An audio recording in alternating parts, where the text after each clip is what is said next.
Legal voice viewers அனைவருக்கும் வணக்கம். நியோமேக்ஸ் வழக்கின் அப்டேட்டுகளை நம்ம சேனலில் தொடர்ந்து பார்த்துட்ருக்கோம். அந்த வகையில் மாண்புமிகு நீதியரசர் பரதா சக்கரவர்த்தி அவர்கள் முன்பு சென்னை உயர்நீதிமன்றத்துக்கு மதுரை கிளையில் மெட்ராஸ் ஹைகோர்ட் மதுரை பெஞ்ச் அதில் இன்று அந்த வழக்கின் விசாரணை வந்தது. அது காலை 10:30 முதல் வழக்காக எடுத்துக்கொள்ளப்பட்டது. பொருளாதார குற்றப்பிரிவு எக்கனாமிக் அஃபென்சஸ் விங் தரப்பில் ஒரு ஸ்டேட்டஸ் ரிப்போர்ட் ஒன்று ஃபைல் பண்ணியிருக்காங்க. இது வரைக்கும் என்ன நடந்தது, எவ்வளோ சொத்துக்கள் ஏலம் விட்டுருக்காங்க, அந்த மாதிரி விவரங்கள் எல்லாம் அதில் இருக்குது. அதைத் தொடர்ந்து அந்த எம்எஸ்டிசி வழக்கறிஞர் ஆஜராகி அவர் யூபிஐ பேமெண்ட், ஜிபே, கூகுள் பேலாம் இருக்குல்லையே, அந்த பேமெண்ட் மோட் அதில் பண்ணலாம் அப்படின்னு சொல்லி அது ஏற்கனவே ஏற்படுத்திட்டோம். அது போக 2976 பேர் இது வரைக்கும் எம்எஸ்டிசிக்கு பணம் கட்டலை அப்படின்னு சொன்னார். ஏற்கனவே ஒரு தடவை மெயில் அனுப்பியிருக்கோம். இன்னொரு வாட்டியும் நீதியரசர் மெயில் அனுப்புங்கன்னு சொல்லியிருக்காரு. அந்த 2976 பேருக்கு செகண்ட் டைமும் மெயில் அனுப்பி அவங்க பணம் கட்டலைன்னா அந்த லிஸ்ட்டு ஒன்று தயார் பண்ணி எவ்வளோ பேர் இது வரைக்கும் ஏலம் எடுத்திருக்காங்க, எவ்வளோ பேர் பணம் கட்டியிருக்காங்க, எவ்வளோ பேர் கட்டலை அப்படின்ற ஒரு லிஸ்ட்டை நீதிமன்றத்துக்கு தாக்கல் பண்ணுங்க, அதில் என்ன நடவடிக்கை எடுக்கணும் அப்படின்றத பார்ப்போம் அப்படின்னு சொல்லியிருக்காங்க. போன தடவை மாதிரி இந்த தடவையும் சிலர் ஒரு 0 எக்ஸ்ட்ரா போட்டோம் அப்படின்னு ஒரு பிரச்சனை வந்திருக்குது. 14,55,16,12125 ரூபாய்க்கு ஒருத்தர் ஏலம் எடுத்திருக்காரு. ஆனால் அவர் 145 கோடியே அந்த மாதிரி போயிடுது. ஒரு 0 எக்ஸ்ட்ரா போட்டால் அதை கேன்சல் பண்ணணும், அந்த 0வை கேன்சல் பண்ணணும், அந்த 14 கோடிக்கு அந்த சொத்தை எடுத்துக்கிறேன்னு சொன்னார். அதை தொடர்ந்து நீதியரசர் நீங்கள் 15 கோடி அப்செட் ப்ரைஸ், அதாவது குறைந்தபட்ச ஏலத்தொகை 15 லட்சம் அப்படின்னு வைக்கிறோம். அப்போ அது 15 லட்சத்துக்கு மேலே 1.5 கோடி ஏலம் எடுத்துடுறாங்க. அது நியாயமானது தான். 15 லட்சம்னா 16 லட்சம் தான் கேட்டிருப்பாங்க. அது தப்பாக இருக்குது, அதை கேன்சல் பண்ணணும்னு சொன்னாங்க. அப்போ ஆட்சேபனைகள் எழுந்தோடனே நீதியரசர் என்ன சொல்லியிருக்காருன்னா, நீங்கள் அப்போ 15 லட்சத்துக்கு ஒரு சொத்து வருது, அதை 16 லட்சம் எடுக்க விரும்புகிறீங்க. அப்போ 16 லட்சம் எடுத்தால் சரியாக இருக்கும்.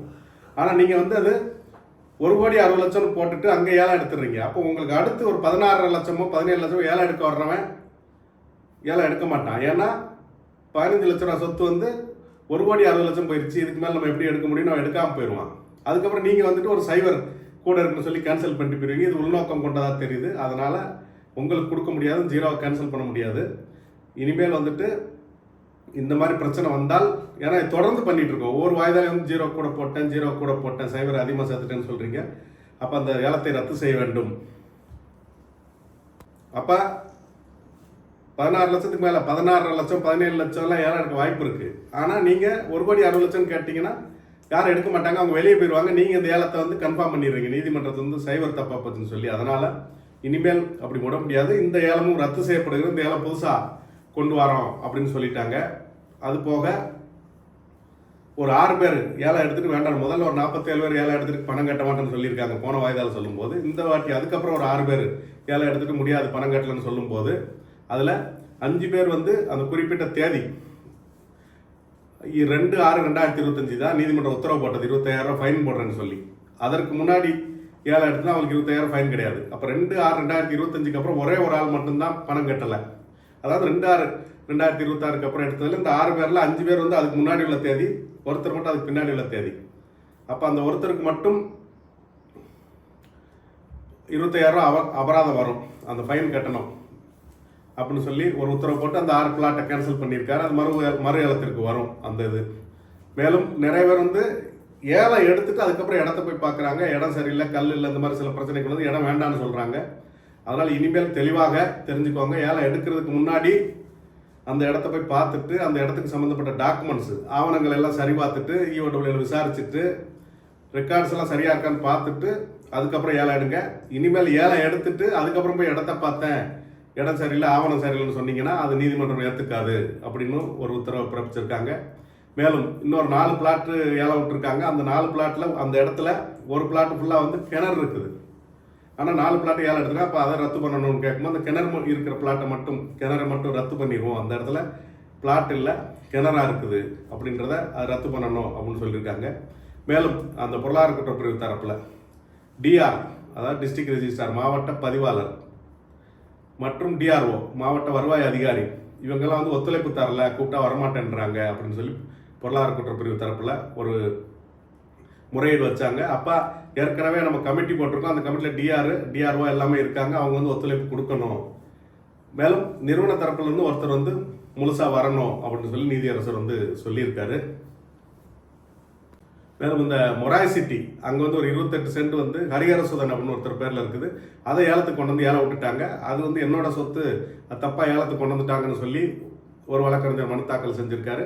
அதை வந்து யூடபிள்யூவில் வெரிஃபை பண்ணி அவங்களும் வந்து அது அவரோட சொத்தாக அது தப்பாக இன்க்ளூட் ஆகிடுச்சு, இதை உள்ளே சேர்க்கப்பட்டிருக்குன்னு சொன்னோன்னா அதை ரத்து பண்ணி அந்த ஏலத்தை ரத்து பண்ணிடுறாங்க. அந்த சொத்தை ஒருத்தர் ஏலம் எடுத்திருக்காரு.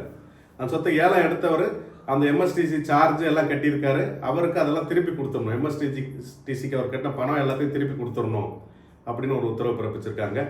மற்றும் அந்த 19/6/2026 அன்னைக்கு விசாரணையில் ஒரே நம்பரில் வந்து பல நூற்றுக்கணக்கான புகார்கள் 745 புகார்லாம் இருக்குதுன்னு சொன்னோம்.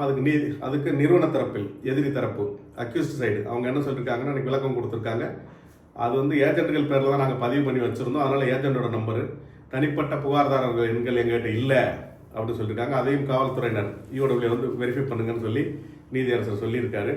மேலும் செங்கல்பட்டில் வந்து 113 ஏக்கர் இருக்குது அப்படின்னு சொல்லி காவல்துறை தரப்பில் ஒரு ரிப்போர்ட் போட்டு ஏலத்துக்கு கொண்டு வந்திருக்காங்க. அதை பொறுத்த வரைக்கும் 0.35 ஏக்கர்ஸ், ஆனால் அதை வந்து 35 ஏக்கர்ஸ்னு வேல்யூவர்ஸ் கணக்கு எடுத்துட்டாங்க. அதனால் அது வந்து 113 ஏக்கராக இருக்குது. அது 35 ஏக்கர் கிடையாது, 0.35 ஏக்கர்ஸ்னு கணக்கு பார்த்தீங்கன்னா 83 ஏக்கர் தான் இருக்கும் அப்படின்னு நிறுவன தரப்பில் சொல்லியிருக்காங்க. அதையும் நீதியரசர் வந்து வெரிஃபை பண்ண சொல்லியிருக்காரு. அது போக கடந்த வாய்தால என்ன சொல்லியிருக்காங்க, இது வரைக்கும் புகார் கொடுக்கறத வந்து வாங்குறத நிறுத்திட்டாங்க. புகார் புதுசாக கொடுக்க முடியாது. ஏன்னா 8/10/2026 8/10/2025 அதற்குள்ள புகார் கொடுக்கணும்னு ஏற்கனவே இந்த நீதிமன்றம் மாண்புமிகு நீதியரசர் பரத சக்கரவர்த்தி அவங்க சொல்லியிருந்தாங்க. அதனால் அதுக்கப்புறம் புகார் வாங்க முடியாது அப்படின்னு சொல்லியிருந்தாங்க. இப்போ வந்து கடைசியாக அனைவருக்கும் ரொம்ப பேர் கேட்டதுனால, நிறைய பேர் கோர்ட்டில் முறையிட்டதுனால கடைசியாக ஒரு வாய்ப்பு வந்து 1/7 10/7 10/7/2026 எல்லாரும் புகார் கொடுத்து முடிச்சிடணும். அது கடைசி வாய்ப்பு, தெரிஞ்சுக்கோங்க. இன்னும் புகார் கொடுக்க வேண்டியவங்க 10/7/2026 புகார் கொடுத்துருங்க. அதுக்கப்புறம் கண்டிப்பாக புகார்கள் ஏற்றுக்கொள்ளப்பட மாட்டாது அப்படின்னு வந்து சொல்லியிருக்காங்க. மேலும் அந்த முதலீட்டாளர்கள் தரப்பில் வந்து என்ன சொன்னாங்கன்னா, ஒரு குறிப்பிட்ட ஒரு இடைக்கால நிவாரணம், மேலும் இடைக்கால நிவாரணம் ஒரு இன்ட்ரீம் ரிலீஃப் வந்து பாதிக்கப்பட்ட மக்கள் கொடுக்கணும் அப்படின்னு கேட்டிருக்காங்க. அதில் அந்த ஒரு பார்ட்டி இன் பர்சன் மனுதாரர் நேரில் ஆஜரானவர்கள் மெமோ கொடுத்து அதில் என்ன கேட்டிருக்காங்கன்னா, அவங்க சொன்னது தவிச்ச வாய்க்கு தண்ணி கொடுங்க, தவிச்ச வாய்க்கு தண்ணி கொடுக்காம செத்ததுக்கப்புறம் படையல் வச்சு என்ன பண்ணுறது அப்படின்னு நீதிமன்றத்தில் கேட்டிருக்காரு. இன்னும் சிலர் அந்த கிரீன் ராயல் ரிசார்ட் போடி அது வந்து பலமுறை சொல்லியாச்சு, இன்னும் ஏலத்துக்கு கொண்டு வரலன்னு கேட்கும்போது அது வேல்யூ பண்ணுறதுக்கு இடத்தெல்லாம் அளந்தாச்சு அப்படின்னு சொல்லி காவல்துறையினர் தரப்பில் சொல்லியிருக்காங்க. மேலும் இன்னும் நிறைய சொத்துக்கள் நாங்கள் கொடுத்துருக்கோம், அவங்களெல்லாம் அந்த சொத்துக்கள்லாம் ஜப்தி பண்ணலை அப்படின்னு சொல்லி நிறைய பேசியிருக்காங்க. இந்த ஏஜென்ட்டுகள் இன்னமும் சொத்துக்கள் விற்றுக்கிட்டு இருக்காங்க. இது வரைக்கும் வந்துட்டு ஒரு 175 ஏஜென்ட்டுகள் தான் வழக்கில் வந்து அக்யூஸ்டாக சேர்த்துருக்காங்க. பல ஆயிரம் பேர் இது வரைக்கும் வந்து 70,000 புகார்கள் வந்திருக்கு. இன்னும் புகார்கள் 1,00,000 புகார்கள் வரும். அப்போ குறைஞ்சது ஒரு 3,000 பேரையாவது ஏஜென்ட்டுகளை அக்யூஸ்டாக சேர்க்கணும், அவங்க சொத்துக்கள்லாம் ஜப்தி பண்ணணும். இதை காவல்துறையினர்கிட்ட பொருளாதார குற்றப்பில் நேரில் போய் சொல்லும்போது அவங்க வந்து நாங்கள் வந்து முதல்ல 175 பேர் தான் சேர்த்துருக்குறோம், அவங்க சொத்தை மட்டும் தான் ஜப்தி பண்ணுவோம் அப்படின்னு சொல்கிறாங்க அப்படின்னு கேட்கும்போது, மீதி எதிரிகளை சேர்க்கணும்னு சொல்லும்போது நீதியரசர் என்ன சொல்லியிருக்காருன்னா, சொத்துக்கள் பட்டியலை நீங்கள் கொடுங்க, எதிரிகளை சேர்க்கறதை பற்றி காவல்துறையினர் முடிவு பண்ணுவாங்க. அக்யூஸ்டை ஃபிக்ஸ் பண்ணுறது, இன்னும் புதுசாக அந்த ஏஜென்ட்கள்லாம் அக்யூஸ்டாக கொண்டுறது, அதை முடிவு பண்ணணும்னு சொல்லி அப்புறம் நிறைய பேர் பேசுனாங்க. நிறைய பேர் வந்து ஏஜென்ட்டுகளை சொத்துக்களை ஜப்தி பண்ணணும், ஏஜென்ட்டுகளை வந்து அக்யூஸ்ட் ஆகணும்னு சொல்லும்போது காவல்துறை தரப்பில் பிபி அடிஷனல் பப்ளிக் ப்ராசிக்யூட்டர் அவர் என்ன சொல்லியிருக்காருன்னா, இந்த நீதிமன்றத்தில் ஆஜராகி பேசுகிறவங்களே நிறைய பேர் ஏஜென்ட்டுகள் தான், அவங்கவுங்க ஒருத்தருக்கு ஒரு ஏஜென்ட் மேலே இருக்கிற கோபத்தில் உள்நோக்கத்தில் பேசுகிறாங்க அப்படின்னு சொல்லியிருக்காரு. மேலும் அந்த பூல் டி அதில் வந்து ஏற்கனவே பார்த்துருந்தோம், போன வாய்தால விளம்பரம் கொடுக்கணும்னு சொல்லியிருந்தாங்கன்ட்டு. அது வந்து 22/6/2026 அன்னைக்கு வந்து விளம்பரம் கொடுத்துட்டாங்க. அதில் என்ன வரும்னா, இந்த கொடை ரோடு, குற்றாலம் ரிசார்ட்டு, இந்த மாதிரி அந்த பெரிய சொத்துக்கள் எல்லாம் வந்து விளம்பரம் கொடுத்துருக்காங்க. அதுக்கு 22/6/2026 தேதியில் விளம்பரம் கொடுத்துட்டாங்க. அதைத் தொடர்ந்து இன்னும் சில சொத்துக்கள் ஏலம் விடணும், ஃபிக்ஸ் பண்ணணும்னு சொல்லும்போது நிறுவன தரப்பில் என்ன சொன்னாங்கன்னா, வேல்யூவர் ஃபிக்ஸ் பண்ண வேல்யூலேருந்து 25% அந்த செங்கல்பட்டு சொத்து எல்லாம் வச்சு விற்கணும், மதிப்பீட்டாளர்கள் ஒரு ரேட் ஃபிக்ஸ் பண்ணியிருக்காங்க. அதில் 25% அதிகமாக வச்சு விற்கணும், ஏல தொகையை ஃபிக்ஸ் பண்ணணும் அப்படின்னு கேட்கும்போது நிறுவன தரப்பில் 50% அதிகமாக வச்சு ஃபிக்ஸ் பண்ணுங்க அப்படின்னு கேட்டுக்கிட்டாங்க. அப்போ நீதியரசர் என்ன சொன்னாருன்னா, 50% இல்லை, 6000 கோடி கூட நீங்கள் அதுக்கு வேல்யூ வைங்க, அந்த வேல்யூ வச்சு நான் ஏலத்துக்கு விளம்பரம் கொடுக்க சொல்கிறேன். அதிகமாக பணம் வந்தால் சந்தோஷம்தான், ஆனால் அப்படி விளம்பரம் கொடுத்து நீங்கள் சொல்கிற ரேட்டுக்கு ஏலம் கேட்க யாரும் வரலைன்னா அந்த விளம்பர செலவு உங்கள் பொறுப்பு தான், நிறுவன பொறுப்பு தான். நிறுவனம் தனியாக அந்த விளம்பர காசை கட்டணும். ஏன்னா லட்சக்கணக்கில் வந்து நம்ம 14 லட்சம் 15 லட்சம் விளம்பரத்துக்கு கொடுத்துட்ருக்குறோம். அப்போ நீங்கள் நிறுவனம் தான் கொடுக்கணும். அப்படிங்கும்போது நிறுவன தரப்பு வழக்கறிஞர் நான் நிறுவனத்திட்ட கேட்டுட்டு சொல்கிறேன் அப்படின்னு சொல்லிட்டாரு. அப்போ சில ஆட்சேபனைகள் எழுந்தது. இவங்க வந்து காலம் கடத்துறதுக்கு முயற்சி பண்ணுறாங்க, இப்படி ஏலம் கட்டிட்டு யாருமே ஏலம் கேட்கலாம், திரும்பவும் தாமதமாகும். அப்போ அதற்கு ஒரு டைம் ஃபிக்ஸ் பண்ணுங்க அப்படின்னு கேட்டிருக்காங்க. மேலும் அந்த ஹைகோர்ட்டுக்கு பின்னாடி உள்ள சொத்துக்கள் அது வந்து ஒரு கம்பெனி கேட்டிருந்தது. இந்த வாட்டி அந்த அதுக்கு பொருளாதார குற்றப்பிரிவு காவல்துறையினர் அதுக்கு பதில் மனு தாக்கல் பண்ணியிருக்காங்க. மீண்டும் ஒரு முறை அந்த முறை முதலீட்டாளர்கள் மற்றும் அரசு தரப்பு எல்லாம் முடிவெடுத்துட்டு அடுத்த வாய்தால அது சம்மந்தமாக பேசி முடிவெடுப்போம், அந்த சொத்துக்களை தனியார் கம்பெனிக்கு விட்டு பிளாட் போட்டு விற்கிறதுக்கு அப்படின்ற மாதிரி அந்த விஷயத்தை வந்து நீதியரசர் அடுத்த வாய்தாவுக்கு சொல்லியிருக்காரு.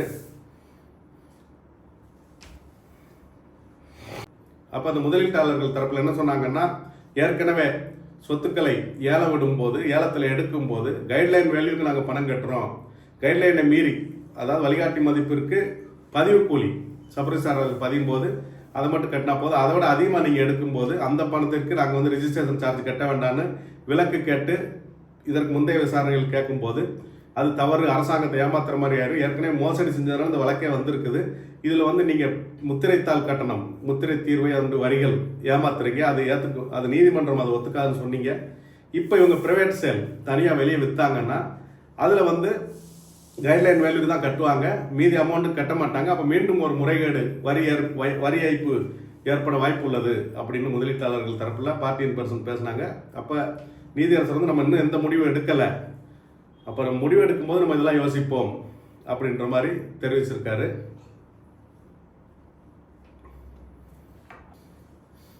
இதைத் தொடர்ந்து இந்த வழக்கானது அடுத்த வெள்ளிக்கிழமைக்கு மதியம் 2:15 மணிக்கு ஒத்திவைக்கப்பட்டிருக்குது. 3/7/2026 தேதிக்கு வந்து இந்த வழக்கு ஒத்திவைக்கப்பட்டிருக்குது. அன்றைய தேதியில் மதியம் 2:15 மணிக்கு விசாரணை நடைபெறும். மேலும் தெளிவாக தெரிஞ்சுங்க, 10/7/2026 எல்லாரும் புகார் கொடுத்துருங்க, அதுக்கு மேலே வர்ற புகார்கள் ஏற்றுக்கொள்ளப்பட மாட்டாது. மற்றும் இந்த பணமா இடமான்றதுக்கு பலமுறை பேசிட்டோம், மீண்டும் மீண்டும் அந்த கொஸ்டினை திரும்ப திரும்ப கேட்குறீங்க. பணமோ இடமோ எல்லாருக்கும் ஒன்று போல தான் கொடுப்பாங்க, ஒரே நேரத்தில் தான் கொடுப்பாங்க. இடம் கேட்குறவருக்கு அந்த குவாண்டம் ஃபிக்ஸ் பண்ணும்போது ப்ரொபோஷனேட் அமௌண்ட் யாருக்கு எவ்வளோ பணம் முடிவு பண்ணுற அன்னைக்கு அவருக்கு எவ்வளோ பணம் முடிவு பண்ணுறாங்களோ எல்லாருக்கும் 1 லட்சம் போட்டவருக்கு 30,000 அப்படின்னு முடிவு பண்ணால், நீங்கள் 1 லட்சம் போட்டிருந்தீங்கன்னா 1 லட்சத்துக்கு இடம் எடுத்திருந்தீங்கன்னா உங்களுக்கு 30,000 கழிப்பாங்க, 70,000 நீங்கள் கட்ட வேண்டி இருக்கும். அது மாதிரி இடம் எடுத்தவர் முதல்ல வாங்கிட்டு போயிடுவார், பணம் கேட்குறவர் பணம் கிடைக்காது, லேண்டுக்கு பாண்டுக்கு லேண்டு அப்படின்றது கிடையாது. அதாவது பணம் 1 லட்சம் போட்டவருக்கு 30,000 பணம் கிடைக்குன்னா 1 லட்சம் போட்டவருக்கு 30,000 இடம் எடுத்தீங்கன்னா கழிச்சிட்டு பேலன்ஸ் 70,000 கட்டி தான் நீங்கள் இடத்தை பதிவு செய்து கொள்ள வேண்டும். அப்புறம் குரூப் பிட்டிங், ஒரு 10 லட்ச ரூபாய்க்கு ஒரு சொத்து இருக்குது, ஒருத்தர் 2 லட்சம், ஒருத்தர் 3 லட்சம், ஒருத்தர் 5 லட்சம், 3 பேர் சேர்ந்து குரூப் பிட்டிங் கூட்டமாக ஏலம் எடுத்துட்டு போயிடுறாங்க அப்படின்னா அவங்களுக்கு அப்படியே கொடுத்துருவாங்களா அப்படின்னா அவங்களுக்கு இதே தான் பொருந்தும். 1 லட்சம் போட்டவருக்கு 30,000, 2 லட்சம் போட்டவருக்கு 60,000, 5 லட்சம் போட்டவருக்கு 1.5 லட்சம். அப்போ 5 லட்சம் போட்டவர் 1.5 லட்சம் 3 லட்சம் கட்டியே ஆகணும். இதுதான் கணக்கு. இப்படி தான் வந்து அந்த கூட்டமாக ஏலம் எடுப்பாங்க. யாராக இருந்தால் கூட்டமாக எடுத்தாலும் சரி, தனியாக ஏலம் எடுத்தாலும் சரி, அந்த எல்லாருக்கும் கிடைக்கக்கூடிய பின்னாடி எதிர்பார்க்கக்கூடிய தொகை என்ன கிடைக்குதோ அந்த சதவீதம் கிடைக்கும். அது போக மீதி சதவீதத்தை நீங்கள் கட்டி ஆகணும் ஏலம் எடுக்கிறவங்க அப்படின்றத தெரிஞ்சுக்கோங்க. நான் வந்து 3 லட்சம் போட்டிருக்கேன், 3 லட்சத்துக்கு இடம் ஏலம் எடுத்துட்டேன், நான் எந்த பணமும் கட்டாமல் என் 3 லட்சத்துக்கு பிளாட்டை பதிஞ்சிட்டு போயிடுவேன் அப்படின்னு சொன்னால் அது கிடையாது, அது தவறு. 3 லட்சம் இந்த 30% ஒரு எடுத்துக்காட்டுக்காக உங்களுக்கு விளங்குறதுக்காக நான் சொல்கிறேன். உடனே வந்து ஃபோன் போட்டு அப்போ 1 லட்சத்துக்கு 30,000 தான் தருவாங்களா, அப்போ எனக்கு இன்னும் 70,000 தரமாட்டாங்களா, நான் 10 லட்சம் போட்டிருக்கேன் அப்போ 1 லட்சத்துக்கு 30,000 எனக்கு 3 லட்சம் தருவாங்களா, 7 லட்சம் தரமாட்டாங்களா அப்படின்னு கேட்குறீங்க. அப்படி கிடையாது. எல்லாருக்கும் என்ன அமௌண்ட் முடிவு பண்ணியிருக்காங்களோ அந்த அமௌண்ட் ஒரு எடுத்துக்காட்டாக சொல்கிறேன். அது 20% இருக்கலாம், 50ஆகவும் இருக்கலாம், 70ஆகவும் இருக்கலாம். அந்த சொத்துக்கள் ஏலம் விட்டு முடிவு பண்ணும்போது இந்த பணம் இது வந்து இந்த ரேட்டு அது உங்களுக்கு கிடைக்கும். ஆனால் உங்களுக்கு 100% பணம் செட்டில் ஆகாத வரைக்கும் இந்த வழக்கு முடிவுக்கு வராது. அப்போ முதல்ல ஒரு 30% கொடுக்குறாங்க, நாங்கள் வாங்கிட்டோம், அதாவது வழக்கு முடிவுக்கு வந்துருமா, இன்னும் எங்களுக்கு பணம் கிடைக்காதுன்னா அப்படி கிடையாது. 1 லட்சத்துக்கு உங்களுக்கு 30,000 கிடைச்சா 70,000 கிடைக்கிறதுக்கு இந்த வழக்கு நிலுவையில் இருக்கும். உங்களுக்கு அந்த 1 லட்சத்துக்கு 1 லட்சம் கிடைச்சாதான் வழக்கு முடிவுக்கு வரும். அப்போ 1 லட்சம் போட்டவனுக்கு 30,000 வாங்கிட்டு போயிடணுமா அப்படின்னு ஃபோன் பண்ணி கேட்குறீங்க. அது மாதிரி கிடையாது என்பதை தெளிவாக புரிந்து கொள்ளுங்கள். இதைத் தொடர்ந்து இந்த வழக்கை விசாரணையை 3/7/2026 அன்றைய தேதியில் மீண்டும் சந்திப்போம். நன்றி, வணக்கம்.